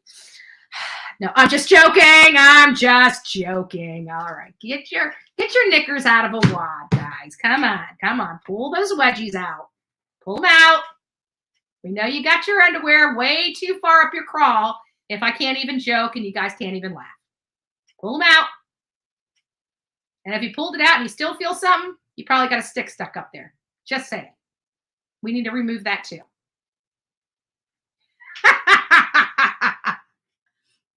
I thought you guys would enjoy that. Let me get my phones on. All right, the phones are on. If you guys have any questions, we are going to condense it. Like, I think my mom called in. She was on here for like 10 or 15 minutes. And so we're going to try to reduce that down just a little bit. We're going to try to keep everything under like 5 minutes tops for everybody. So if you guys can get on here and try to keep it about 5 minutes, that would be great. Phones are on, folks. Phones are on. Let me fix my banner for those that are hearing or visually impaired. 724-249-6140.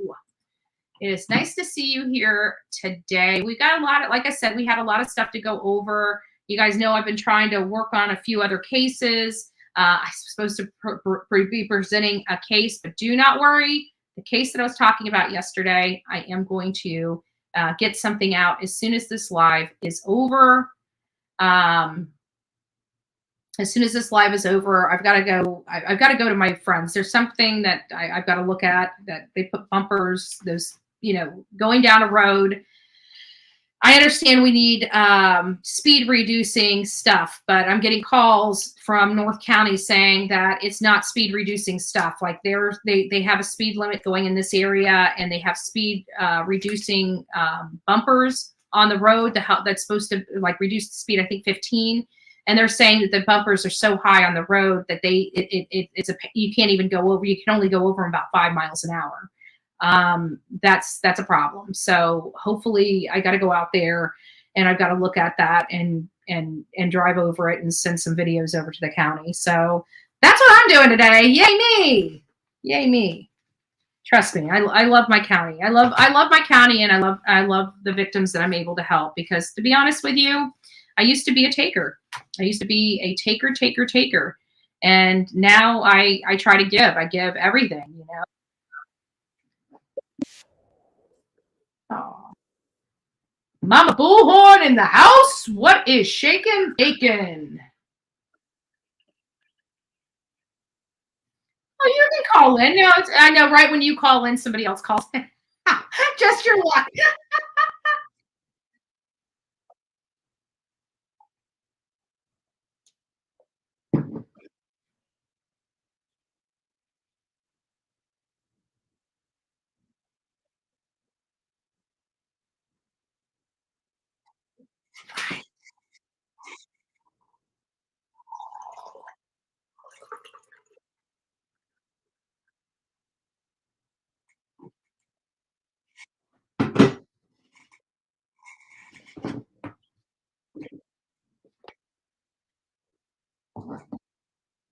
Oh, hold on, Mom. Hold on. You're going to have to start all over. I just realized.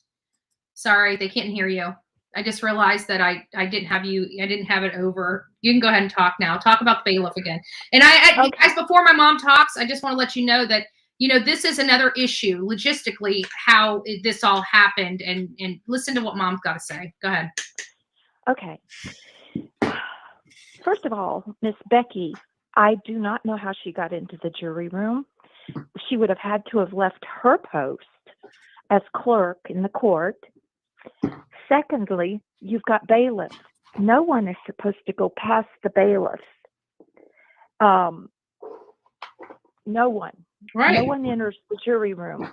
Only the jurors can knock on the door and ask to go to the bathroom, whatever. But generally speaking, there is 1 to 2 bailiffs. And one at the door, one down the hall, and maybe a third on the way into the courtroom on the other side of the door. Mm-hmm. But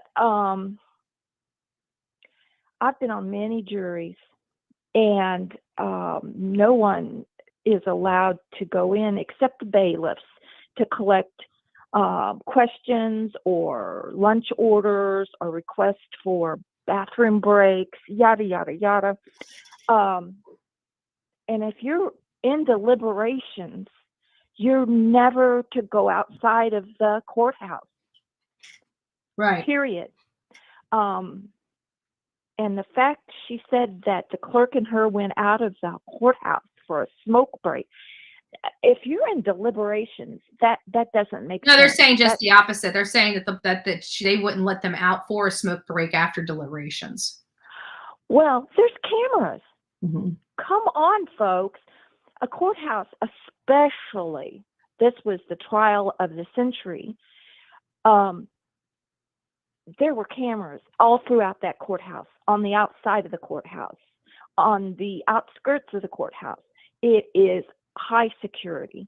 All they have to do is look at those cameras and see if Miss Becky did go in the jury room, if she did go down that hallway, if she did any of that stuff. That can be collected to prove yes or no. Right. Now, I'm thinking, because there were rumors that Alex had some peeps on the jury. I mean, it was a Murdaugh County. Mm-hmm. Come on. It may be his pals doing this. Oh, and it probably was. I mean, we know about trolls and everything else, and we know that they are very clever. We don't know, and I think that's the point. We don't know who it was, but it does sound like this lady that this lady did was spoken to, and she did acknowledge that she had an ex-husband that has 3 restraining orders against him. So it does sound like it was him. Well, let me ask you this. Wouldn't the defense attorneys had to have put a motion to Judge Newman to get permission to go to the juror's home residence? No, not after the trial. No. And actually, it's very common for follow-up after a trial with jury, with witnesses, with everything. Oh. Because you got to, when you have a conviction like this, you've got to revisit the entire case, including the trial now, and you got to try to find the weak points for your appeal. Well, I was on a murder trial. Yes, I was, a long time ago. They found the man in a bag over here across the river. And yeah, but it seems logistically, it seems almost like I'm looking at this from all aspects of it. And this is a very damaging motion for new trial. And if these allegations are true, if she did do these things, this is most likely going to go for a new trial if they find that. I mean, this is serious allegations. But even the attorneys themselves, when they gave the press conference, they kept saying, if these allegations are true, if these are like, you would think that they would be more firm, saying, this is what we heard. But they kept saying, if these allegations are true, if this is true, if this is true. And it was almost like they were doubting themselves, in my opinion. Yeah, I don't know where this is going to go, but it's got to go before the governor of North Carolina to approve a new trial. It's got to go before the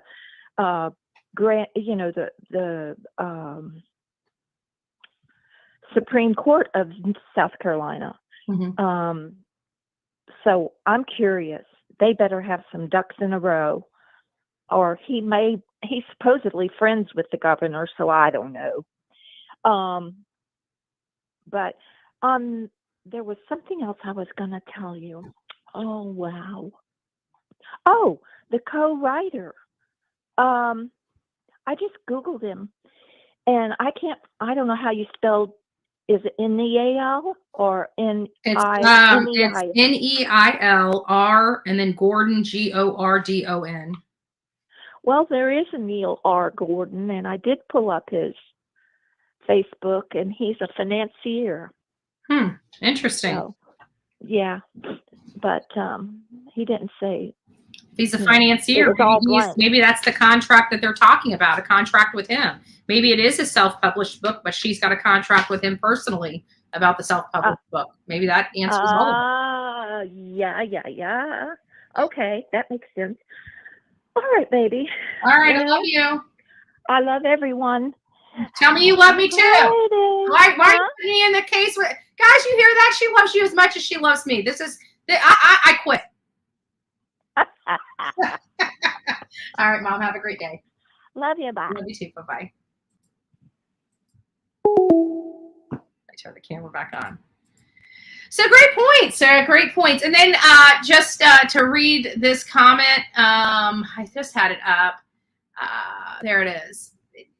First of all, I just sat there and said that here is the rest of it, and we'll be discussing it tomorrow. just to let you know, everybody in here knows I have not read all of it yet. I'm reading it tomorrow on my show tomorrow here in the morning. So come back, school us tomorrow. We're out of time today. I'm gonna turn the phones on just for a little bit longer. We have about another 15 minutes. Maybe we can get another 2 or 3 callers in. But yes, that is correct. I have not read all of it yet. That's why I said we'll be back. We'll be back. Oh. No, you weren't being respectful, and you're still not being respectful. So why don't we just tone it down just a little bit, okay? If you want to be on here chatting anyways, you need to tone it down. I'll tell you that. So, but yeah, no, exactly. We haven't read it all. So you are stating a fact, but you are stating it very disrespectfully. I'm stating it respectfully by saying, yes, we are not done with it. We'll be back to finish it up tomorrow. Sometimes you need to, use these.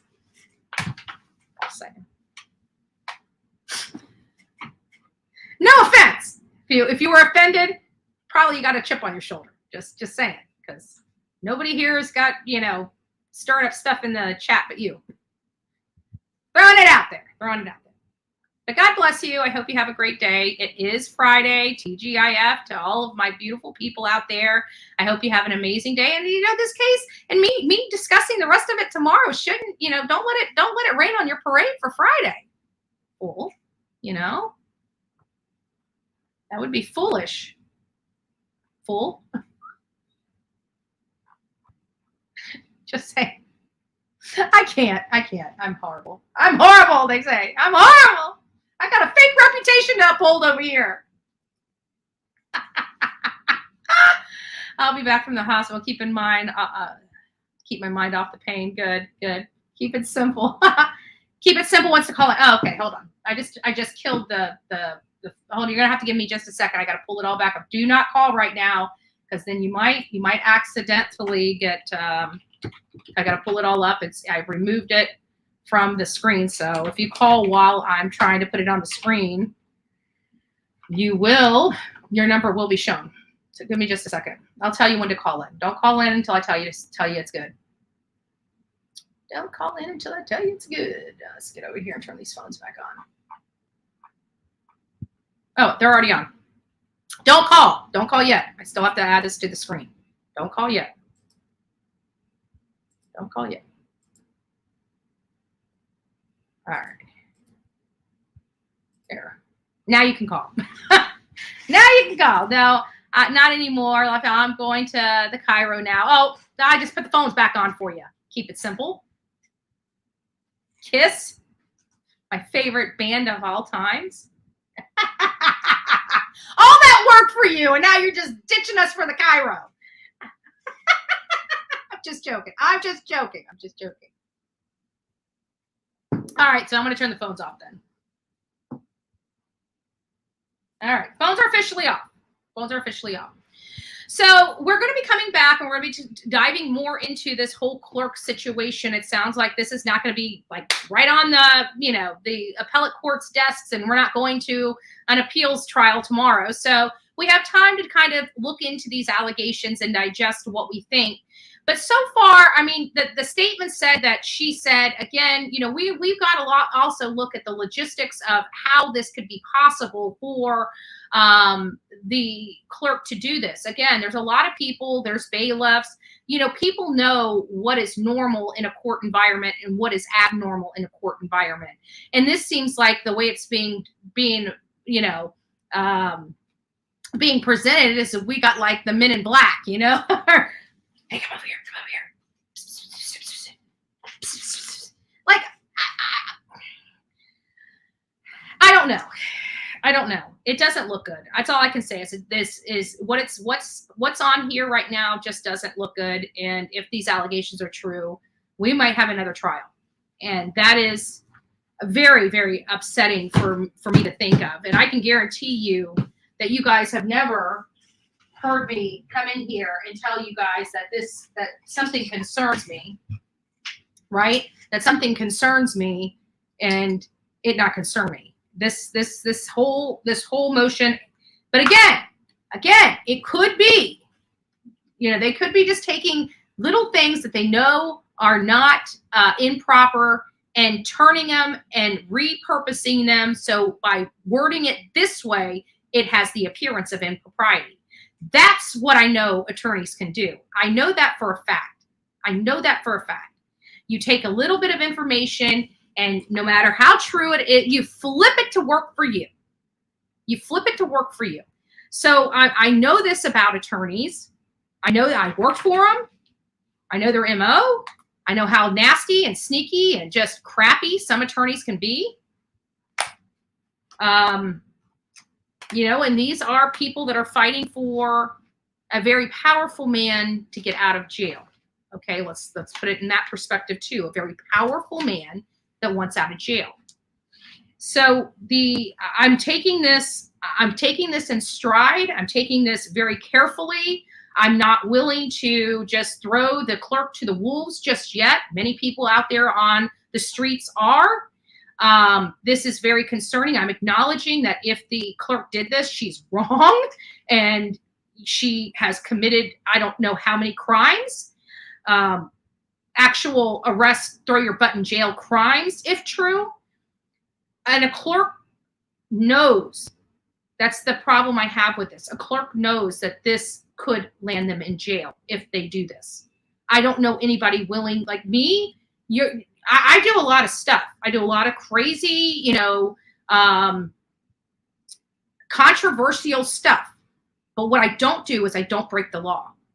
I do not break the law because I am not willing to give up my freedom for my job. I can tell you that. We do a lot of controversial stuff, but we always do it within the confines of the law. And so this right here is, if true, is very damaging. It's very damaging for the work that was done. It's very damaging to the reputation of not just the clerk, but the judge, because she is a reflection of him. And we love Judge Newman. Judge Newman seemed very fair. I don't see why she would lie about a Facebook post. I don't see, the case was going so well for the state. Nobody needed to tip the hands of justice in the favor of one or the other. I don't understand why. I mean, we all watched it. He was guilty in 95% of our minds. I had no, I absolutely had all the confidence in the world that the jury would have came back with a guilty. They didn't need to, she didn't need to interject or direct or try to get the guilty verdict. He's guilty. Nobody believed his crying on the stand. Well, except Mike. Mike's our resident defense counsel here on the Bullhorn Betty channel. That's his job. So I don't get it. And not only that, but let's play the tape just a little bit further than that. Let's play the tape just a little bit further than that. Even if he did get a mistrial, they would have still had a freaking book. Because talk about the twist and turn of him having this massive campaign from the state to say he's guilty. All the information we got was he was guilty, and then boom, he has a mistrial and off the hook. That would probably even been a better seller. So I don't see how the book would have been affected by the mistrial or the guilty verdict. The story of this case is still wild and crazy. It still will sell. So that's where, so I'm looking at this from all these different angles, again, like I said, and this doesn't make sense to me. It's hard for me to believe. So, and then I'm reading this stuff and it's like, you know, where's the proof? Where's the proof? You got 18 people. You got 2 people saying these things out of 18. Why? That's my question. Why are they saying this? Where did they get their, it always comes back to where did they get their feelings hurt? If they're not being totally forthcoming. It's usually because they are vindictive. Something happened that they are money. I don't see where they're getting money out of all this, you know, going there. They can't be profiting off of providing an affidavit, but you never know what kind of stuff. Follow the money. You never know. Hey, maybe the uncle twice removed just got a big settlement of, you know, $50,000 poof out of nowhere. And, you know, uncle twice removed wants to, you know, give one of the jurors $50,000. Yeah, maybe. Maybe. I don't think they would be foolish enough to give the jurors money directly. I think it would be on a arm's length away from that juror to get that money to them. Or it might be a bag of cash, right? If you talk to us, I got a treat for you. But I don't think that they would do that. I really don't. Could it happen? Yeah, in the movies, maybe it's an outlier. I don't see them bringing a bag of cash to a witness's house and say, hey, I need an affidavit. In all reality, I really don't see them. Even Magoo and Poot Poot, I just don't see them doing it. They're gonna keep their law licenses, so they're acting with what they can act on. If somebody tells them something, they can put it down because they heard it. They're an officer of the court.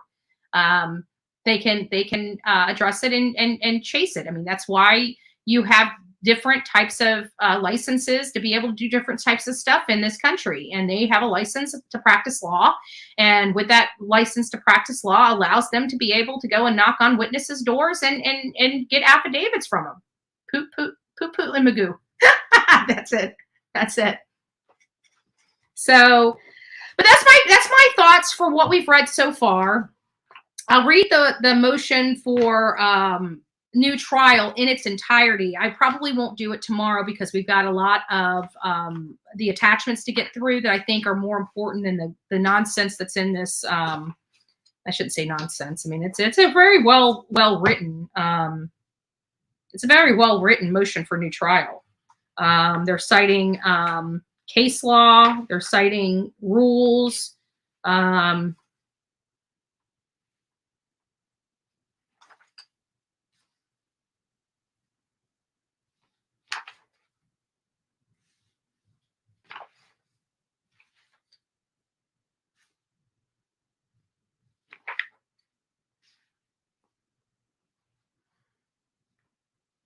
Trying to see if there's anything else that I want. They're talking about the legal standard. And they're citing all their case law there. And their argument. So, yeah. So we'll go over this a little more in detail, probably Sunday afternoon. So we'll be going over the rest of the attachments, including the one attachment that we're going to be going over first is the excerpts from her book, from Rebecca Hill's book that she co-authored with Neil R. Gordon, which we just found out from Mama Bullhorn is a financier. That might be the reason why we're now hearing this contract, because somebody has to fund this kind of stuff. So there might have been an internal contract between the two authors of this book. And so look at mod chat. Oh, sorry. Let me look at mod chat. Thank you.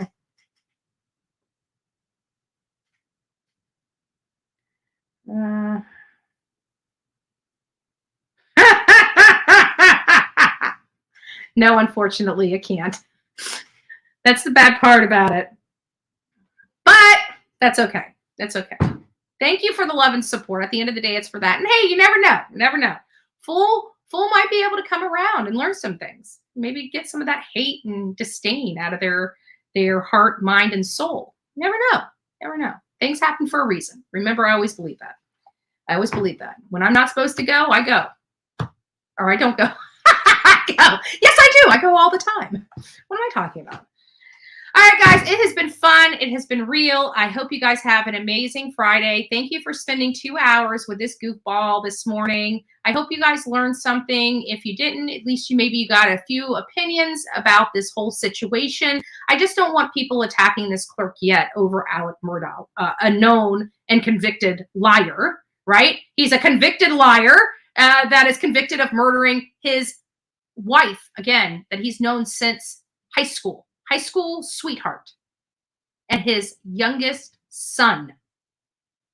Not a good dude. To the likes of the clerk, I'm sorry. I'm going to give the clerk a little more street cred and consideration than I'm going to give Alec Murdaugh. And that may be bad of me. Maybe it's my bias coming through. That's okay. This is the Bullhorn Betty channel. We're allowed to have opinions. And people are allowed not to like them. No big deal, right? My opinion is I'm going to give this clerk a benefit of the doubt. I think she's earned that much. Alec Murdaugh, in my opinion, not so much. So we'll just keep following this. We're going to keep going through it. We're going to get started tomorrow morning on her book. We might even, we've been talking about a book club. We've been talking about doing a church group. We've been talking about doing exploring some new little things that we can do throughout the week to help keep us together. Maybe the book club idea might not be a bad idea.